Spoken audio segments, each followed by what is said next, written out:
ॐ सोमनाथाय नमः। ॐ मल्लिकार्जुनाय नमः। ॐ महाकालेश्वराय नमः। ॐ ओंकारेश्वराय नमः।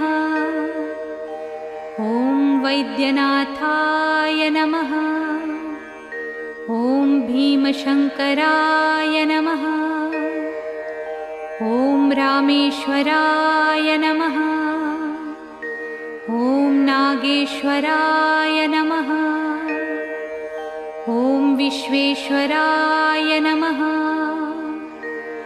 ॐ त्र्यंबकेश्वराय नमः। ॐ केदारेश्वराय नमः। ॐ भुस्मेश्वराय नमः।